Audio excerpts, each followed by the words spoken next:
लद्दाख डर गया और वहां पे ये पैर पकड़ेगा चाइनीज के, कि चाइनीज ने बोला कि तुम नालायक हो, तुम्हें चलाना नहीं आता। इनकी वजह से देखिए पाकिस्तान ने इतना बुरा नुकसान करा चाइना का, बहुत बड़ा नुकसान। हाँ, एक तो उन्होंने प्लेन गिरवा दिया चाइनीज, पहली चीज, जिनका आप शेयर मार्केट में उनकी वैल्यू गिर गई। दूसरा, उनके ये PL-15 जैसे मिसाइल्स को दुनिया भर के सामने एक्सपोज कर दिया कि चलती नहीं है। तो एक तो चाइना का मार्केट खराब कर दिया, उसके ऊपर से चाइना से कह रहे हैं हमें और पैसा दे दो। चाइना कह रहा है यार तुम तो दोनों जेबें काट रहे हो। देखिए चाइनीज ने कोई इन्वेंशन नहीं करा।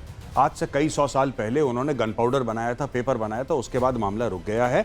अब चाइना क्या कहता है? चाइना सिंपल सी बात कहता है कि ठीक है, हमारे जो रिसर्च स्कॉलर्स जाते हैं बड़े बड़े देशों में, हमारे जो रिसर्च स्कॉलर जाते हैं, रिसर्च स्कॉलर हमारे साइंटिस्ट जाते हैं जो अमेरिका में काम करते हैं, वो जाके सीक्रेट्स चोरी करते हैं, वो सीक्रेट्स देते हैं चाइना को।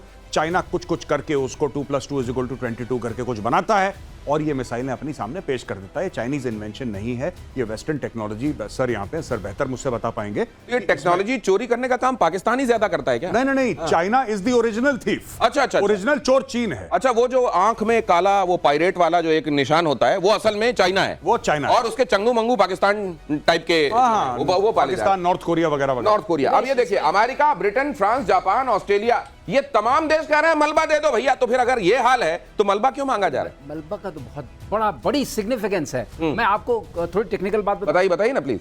टेक्निकल ऐसी टेक्निकल जो हम लोगों के समझ में आ जाए प्लीज, जैसा आप हमेशा ऐसी वाली कि ये जो गाइडेंस इसका है वो होता है, इसको ड्यूअल डेटा गाइडेंस बोलते हैं। इसका मतलब कि आप डेटा भेजते हैं और डेटा आता है। हमने क्या किया, हमने जब इसको गिराया तो हमने किसी अस्त्र से नहीं गिराया, हमने इसको EW इसका जाम कर दिया। अब वो इनका कम्युनिकेशन बंद हो गया बेस स्टेशन से जहां से आया था। लास्ट में आइजा रेडार इसका खुलता है जो टारगेट के सामने जाकर के और फिर टारगेट को लास्ट टर्मिनल फेज जिसको हम बोलते हैं उसमें वो टारगेट पर अटैक करता है। अगर आपने इसके EW को कैप्चर कर लिया और ये रास्ते में ही गिर गया क्योंकि इसकी कनेक्टिविटी नहीं रही तो इसको पता नहीं चला कहां जाना है और ये रास्ते में गिर गया। अब ये रास्ते में गिरा, ये नष्ट नहीं हुआ है, देखिए टूटा हुआ है सिर्फ गिरने की वजह से। अब आपको इसकी इलेक्ट्रॉनिक्स, आपको इसकी एरोनॉटिक्स, आपको इसकी महत्वपूर्ण सर अपने दर्शकों को बता दूं, हाँ। ये ध्वस्त नहीं हुआ है, ये गिरा है, मतलब ये सॉफ्ट किल है, सॉफ्ट ये हार्ड किल नहीं है। अभी हार्ड किल हिंदुस्तान मतलब ये विस्फोट करके नहीं उड़ाया गया। हाँ। अब बताइए, यही लगने वाला है इनके J735 में। हाँ। उसमें 6 लगेंगे। हाँ। अब जब अस्त्र ही नहीं रहा तो उस J35 का मतलब क्या है? ये तो खुल के सामने आ गया, इसको कोई भी जैम कर लेगा, इसको कोई भी हवा में गायब कर देगा। ये किसी काम का नहीं रहा। नहीं तो फिर ये 4.5 मालूम होगी आपको सर, ये 4.5 जनरेशन, 5 जनरेशन, छठा जनरेशन, ये जनरेशन जो गिनाते मैं आपको बता रहा हूं, इनके जनरेशन से डरने की जरूरत नहीं है। मेरे ख्याल से इसमें सिंगल पल्स मोटर होगी या ड्यूअल पल्स मोटर होगी। ये टेक्निकल हो गया, थोड़ा कम करते हैं। और दूसरा, इसमें जो होमिंग हो रही है आइजा रेडार के थ्रू हो रही है। आइजा रेडार की हमें फ्रीक्वेंसी पता चल जाएगी। अब इनको नए तरीके से कुछ और बनाना होगा। ये तो गया मार्केट से गया। तो गयो। अब ये क्यों कहा जा रहा है, जरा और गौरव वारियर इसको और तफसील से आपको बता देंगे। 2 चीजें बताई गई कि जब आता है और जाता है दोनों के लिए इसमें डुअल डेटा का हिसाब किताब होता है और इसको अंधा बना दिया गया बीच में। इसको जहां से सिग्नल्स मिल रहे थे ये समझ लीजिए कि इसमें बीच में इसकी आंखें चली गईं और ये गिर पड़ा खेत में। मतलब ये उस तरीके से नहीं मारा गया कि आपने वहां विस्फोट करके मार दिया उसको अपने प्रोजेक्टाइल से। इसको सीधे सीधे सॉफ्ट किल के जरिए इसको अंधा बनाकर मार दिया गया। तो ये तो और भी बेइज्जती। देखिए, जब मिसाइल गई तो वो शोले फिल्म आपने देखी है कि आधे मेरे दाएं आधे मेरे बाएं बाकी मेरे पीछे। ये मिसाइल के साथ ये हुआ है। तो खोया खोया चांद वाला पुराना गाना है। बेसिकली सर ने ये समझाया है कि बेस स्टेशन से कट ऑफ हो गया। अब ये अंधा भाग रहा था, इसको गिरा दिया। ये है सर, देखिए ना, ये पड़ा हुआ है। जी जी बिल्कुल बिल्कुल। जो कहते हैं खेत रहा, ये वाकई खेत रहा। ये जरा दिखाइए, एक बार इधर आता हूं तो इधर आप डाल देते हैं। भाई साहब एक जगह रखिए आप इसको। ये देखिए बीच से टूटा हुआ पड़ा हुआ है। लग रहा है हमारे यहाँ का कोई रॉकेट दिवाली वाला है जो अगले दिन इस तरह से बरामद होता है। देखिए ना, सर ने बहुत इंपॉर्टेंट बात बोली। अब ये जाएगा पूरे, जिसको कहते हैं कि ना एवरी कंट्री, जो हमारे दोस्त देश हैं वो उसको स्टडी करेंगे। अब दोस्त देश हमारे स्टडी करेंगे, उनको ये बात, इसको फटना था सॉफ्ट किल। अगर फट जाता तो हमें वो सब नहीं मिल पाता, कुछ नहीं मिलता, वो सब गायब हो जाता, छितड़े उड़ जाते उसके, तो हमें क्या ही मिलता। लेकिन अब ये साबुत मिसाइल मिल गई है जो कभी इस्तेमाल नहीं करी गई कॉम्बैट में। आप इसकी खासियत देखिए, ऐसा नहीं कि इसके बारे में लोग लेटेस्ट है, ये लेटेस्ट है 5th जनरेशन फाइटर जेट के ऊपर लगनी है। अब लगा लो 5th जनरेशन। अब मैं आपको बताता हूं ऐसा कब हुआ था। MiG-25 का केस आपको याद है? जी जी। एक रशियन जो है USSR के जमाने में उसको जापान लेके भाग गया था। उसकी स्टडी हुई, जब उसकी स्टडी हुई उसके बाद F-15 बना फाइटर, उसको न्यूट्रलाइज करने के लिए। अब इनको करने के लिए ईडब्ल्यू का सारा तैनात है। ये इनके लिए बेकार हो गया, मतलब इलेक्ट्रॉनिक वॉरफेयर। इनके लिए, हाँ, इलेक्ट्रॉनिक वॉरफेयर इनके लिए। अब ये मिसाइल एक तरीके से 2 कौड़ी की भी नहीं है। अगर J-35A पर लगाया इन्होंने, खूब स्टेल्थ किया, तो मारेंगे किससे? दांत तो गायब। तो मेजर गौरव आर्य के शानदार 2 रुपए की सफलता के बाद अब 2 कौड़ी भी आपके सामने। और ये जो है, देखिए, अब एक बात समझ लीजिए, इलेक्ट्रॉनिक वॉरफेयर आज की दुनिया में सबसे महत्वपूर्ण इसका डायमेंशन है। और अगर आपने मिसाइल को अंधा कर दिया तो अब ये एक बात और समझिए, काहूटा में जब इन लोगों ने अपना ऑपरेशन शुरू किया था, एटम बॉम्ब कह रहे थे बना रहे हैं, तो भारत ने वहां से क्या किया था, वहां के कुछ वैज्ञानिक थे जो बाल कटाने एक जगह जाते थे, वहां से बाल के कुछ सैंपल ले लिए थे और पता चला था कि हाँ, रेडियो एक्टिविटी वाली जगह में काम कर रहे हैं। और इस तरीके से पूरी बखिया उधेड़ दी थी भारत ने। फिर उसके बाद वहां से तार मिले थे। अब यहां से PL-15 वाले तार मिल गए हैं। अब इन तारों में आगे क्या मिलने वाला है बहुत जल्दी से। देखिए साहब, साफ सीधी बात है, ये जो पाकिस्तान का सीक्रेट एक्सपोज हुआ है दिनेश जी, ये पाकिस्तान का अब ये आपको अब पता लग गया ना कि इशाक डर क्यों गया था बीजिंग। माफी मांगने के बाद में गलती हो गई। चाइना क्या, ये देखिए ना, पाकिस्तान क्या करता है, एक तो पाकिस्तान अरबों डॉलर लेता है। नहीं, बड़ा इंटरेस्टिंग है। इशाक डार जाके गए, क्या दे दिया तुमने, वो चला ही नहीं, देखो। ना ना ना ना ना ना ना, आप उल्टा बोल गए। इशाक डर गया और वहां पे ये पैर पकड़ेगा चाइनीज के, कि चाइनीज ने बोला कि तुम नालायक हो, तुम्हें चलाना नहीं आता। इनकी वजह से देखिए पाकिस्तान ने इतना बुरा नुकसान करा है चाइना का, बहुत बड़ा नुकसान। हाँ, एक तो उन्होंने प्लेन गिरवा दिया चाइनीज, पहली चीज, जिनका आप शेयर मार्केट में उनकी वैल्यू गिर गई। दूसरा, उनके ये PL-15 जैसे मिसाइल्स को दुनिया भर के सामने एक्सपोज कर दिया कि चलती नहीं है। तो एक तो चाइना का मार्केट खराब कर दिया, उसके ऊपर से चाइना से कह रहे हैं हमें और पैसा दे दो। चाइना कह रहा है यार तुम तो दोनों जेबें काट रहे हो, मतलब कि एक हमारा नुकसान भी करा रहे हो, दूसरा हमसे पैसे भी मांग रहे हो। ये क्या चक्कर है? तो ये जो PL-15 है, अब ये दुनिया भर में चाइना जो कहेगा प्लीज ले लो 15, ये उसके बावजूद कोई नहीं लेगा। ऑपरेशन सिंदूर में पाकिस्तान को मुंहतोड़ जवाब का एक और वीडियो 7 और 8 मई की रात का आपके सामने। पाकिस्तान ने सीज फायर का उल्लंघन किया था। पलटवार में भारतीय सेना ने पाकिस्तान फौज को मुंहतोड़ जवाब दिया।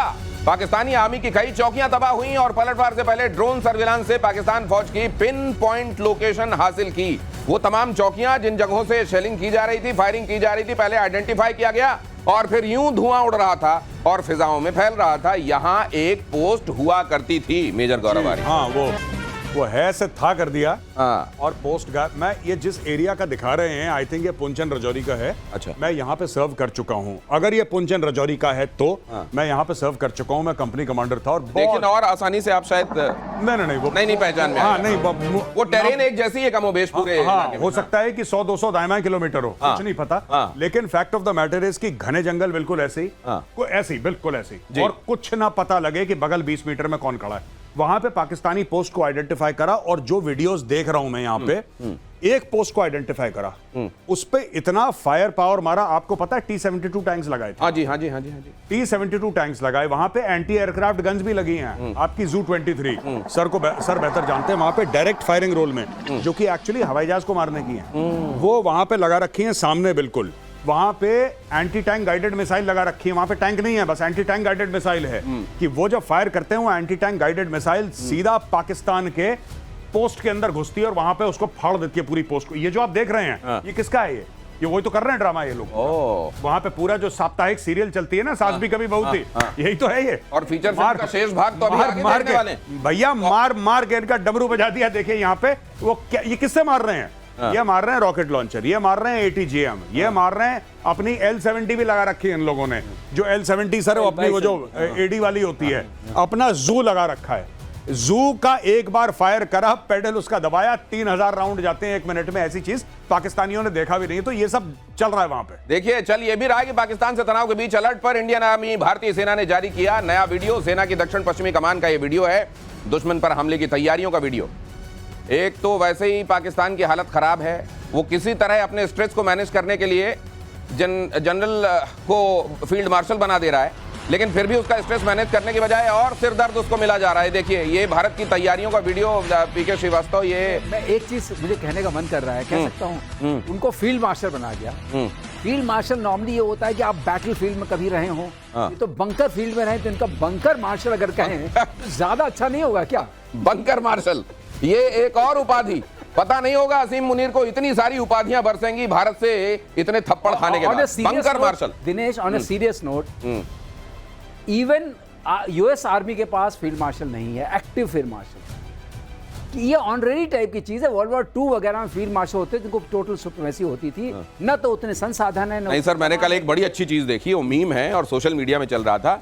असीम मुनीर पोस्ट कर रहे हैं, मैं फील्ड मार्शल बना। उसके नीचे कोई जो पोस्ट कर रहा है वो भी असीम मुनीर है, आपको बहुत मुबारक। उसमें असीम मुनीर है, नीचे लिख रहे हैं आपका बहुत बहुत धन्यवाद कि ये मेरा मुझको अर्पण क्या लगे तेरा वाली बात है इनका। ये जरा देखिए, ऑपरेशन सिंदूर के तहत जम्मू कश्मीर में T-72 जिसका जिक्र अभी मेजर आर्य कर रहे थे, तैनात हुए। 4 किलोमीटर की दूरी तक गोला दागने में सक्षम, घुसपैठ के रास्तों को सील कर देना इसका मकसद। T-72 बड़े खतरनाक दुनिया के टैंकों में से एक माना जाता है। मेजर गौरव और बताएंगे आपको। जी देखिए, T-72 टैंक है, ये पुराना टैंक है, तो अब आर्मी रिप्लेस करना चाह रही है। जैसे आर्मी T-90 लाई, फिर अर्जुन लाई, अब आर्मी कह रही है कि और हमें नए नए बैटल टैंक लाने हैं। लेकिन जो पुराने टैंक है ये भी तो चल रहे हैं, ये भी तो चल रहे हैं। और ये जो पुराने टैंक है, ठीक है आज की तारीख में ये इतने कारगर ना भी हों बैटलफील्ड में, लेकिन इनका इस्तेमाल अब लाइन ऑफ कंट्रोल पे हो रहा है। और लाइन ऑफ कंट्रोल में जो भी पोस्ट हैं, ऐसी कोई पोस्ट नहीं है जो 4, 5, 6, 7 किलोमीटर दूर हो। इसमें से कई सारी पोस्ट हैं जो सामने दिखती हैं, कुछ कुछ पोस्टें तो ऐसी हैं जो 400-500 मीटर पे हैं, 300 मीटर पे हैं। आप ये समझ लीजिए, अगर बाय द वे कोई पोस्ट, ये तो बख्तरबंद गाड़ी है, इस पे तो आप गोली वोली फायर करेंगे, इसको कुछ पता नहीं लगेगा। अब आप समझ लीजिए कि T-72 इंडिया ने वहां पे डिप्लॉय कर रखा है एक पोस्ट के पास, और सामने पाकिस्तानी पोस्ट है। यहां पे उसने दबाया बटन T-72 के अंदर, और वहां पे हुआ हर हर महादेव। वहां पे गई वो पाकिस्तानी पोस्ट, धुआं धुआं हो गई। ये देखिए, ये आज का डिप्लॉयमेंट नहीं है, काफी समय पहले का डिप्लॉयमेंट है। मैं आज की बात नहीं बता रहा आपको कि अभी अभी हुआ है, ये काफी टाइम से है। और ये सारी की सारी बख्तरबंद गाड़ियां आप भारत रिप्लेस कर रहा है एक्चुअली T-72 को। ये पुरानी टेक्नोलॉजी है, लेकिन इसका अभी भी काम है लाइन ऑफ कंट्रोल। अच्छा, और उनके पास जो T-69, 79 है, ये असल में एक चीज, बल्कि दूसरी बात करते हैं कि उनके पास तो PL-15 है, उसका हाल क्या हुआ? और हमारा जो T-72 है वो उनकी चौकियां उड़ा रहा है। T-72 में एक चीज और मैं गौरव में के उसमें जोड़ना चाहूंगा, इसमें ईरा आ गया है। अच्छा, ईरा जो एक्सप्लोसिव रिएक्टिव आर्मर होता है, अगर आप ये बताइए ईरा क्या है? Explosive reactive armour. तो अगर आपने कोई गोला इसके ऊपर पड़ा तो उसका वो जो उसकी प्लेट है वो टूटेगी नहीं, स्टील की प्लेट टूट जाती है जो स्टील कवच वाला है। अच्छा, ये उसमें फर्क है। तो ये अपग्रेड हो गया एक तरीके से। अपग्रेड हो गया। इसको करने के लिए अब आपको स्पेशल हमारे यहाँ जो जैसे हमारे कॉन्कर्स मिसाइल्स वगैरह हैं, उसमें डबल होता है। एक पहला जाता है, वो लगता है उसमें छेद करता है, फिर दूसरा उसको पेनिट्रेट करके अंदर जाता है। Then you need special missiles to kill them. मतलब अब ये नॉर्मल गोलियों से नहीं टूटने वाला, जाने वाला है, स्टील वाला गोलों से चला जाता है। इसके लिए आपको ईरा इसीलिए होता है, explosive reactive armour. Explosive reactive armour. देखिए, इन महानुभावों के साथ खड़े होकर ये सब लिंगो भी समझ में आती है, ये सब बातें भी सीखने को मिलती है। एक्सप्लोसिव रिएक्टिव आर्मर, आके गोली गोला लगे फर्क नहीं पड़ेगा। अब खास मिसाइल चाहिए पड़ेगी। T-72 ने कह दिया अब हम तुम्हारे हाथ में नहीं आएंगे। एक और चीज मैं आपको बताता हूं, जैसे हम लोग कहते हैं ना कि बंकर है, हम लोग कहते हैं कि फौजी बंकर के अंदर सुरक्षित है, बंकर से गोली चला रहे हैं। ये भी एक छोटा छोटा बंकर है जिसमें 3 लोग बैठते हैं। अब देखिए ना, ये तो ऑलरेडी सर ने बताया कि रिएक्टिव आर्मर उसमें लगा हुआ है। अब नॉर्मल पेनिट्रेशन नहीं हो पाएगा, वेल प्रोटेक्टेड है। किसी भी टैंक का 3 चीजें होती हैं, मोबिलिटी, फायर पावर, प्रोटेक्शन। किसी भी टैंक की 3 चीजें होती हैं, mobility, fire power, protection. Mobility की इसको ज्यादा जरूरत है नहीं, क्योंकि एक जगह फिक्स्ड है, हो सकता है थोड़ा दाएं बाएं चले, इतना ऐसा नहीं कि 100 किलोमीटर पे भाग रहा है। फायर पावर गजब का, इसमें स्मॉल आर्म्स भी हैं, इसमें 7.62 की भी गन है, इसमें सब कुछ। और जो मेन इसकी कैनन है, उसका तो आप काम देख ही चुके हैं यहाँ पे जो करवा रहा है। वो जो धुआं उड़ रहा है ना, उसमें से कुछ धुआं ये भी उड़ा रहा है। S-400 जरा इस समय बहुत चर्चा में रहा। कह रहे हैं कि टर्की की शरण में गया है पाकिस्तान। बताओ भैया, ये काम कैसे करता है? तुम्हारे पास है सुना है? S-400 से निपटने के लिए तुर्की की शरण में पाकिस्तान। S-400 की खामियों के बारे में तुर्की से पता किया जा रहा है कि इसकी कमजोर नसें बताओ जरा। हमको तो ये समझ में नहीं आया चीज क्या है। पाकिस्तान के फौजी ट्रेनिंग ले रहे हैं, तुर्की के पास भी है रशियन S-400। बहरहाल टर्की बड़ी सारी चीजों की ट्रेनिंग देने पाकिस्तान पहुंचता है। कहते हैं इस बार जो ड्रोन भी भेजे गए थे, उसमें कुछ टर्की वाले पायलट आए थे उसको चलाने के लिए, लेकिन उनमें से 2 तो चले गए, सिधार गए इनका साथ देते देते। अब ये वहां पर गए कि S-400 जरा हमको सिखा दो, ये क्या सीख के आएंगे वहां? ये कुछ नहीं, ऑलरेडी सबको पता है, मीडिया में आ चुका है, तो ऐसी कोई नई बात मैं नहीं बता रहा। रशिया ने भारत को ऑलरेडी ऑफर कर दिया है कि S-500 की हम आपको टेक्नोलॉजी दे रहे हैं, ज्वाइंट प्रोडक्शन करते हैं। साफ सीधी बात। अब अमेरिका को बुरा लगे तो अमेरिका को बुरा लगे, ठीक है। और हमें अमेरिका का ध्यान नहीं देना चाहिए। America is not a reliable partner, Russia ज्यादा रिलायबल है।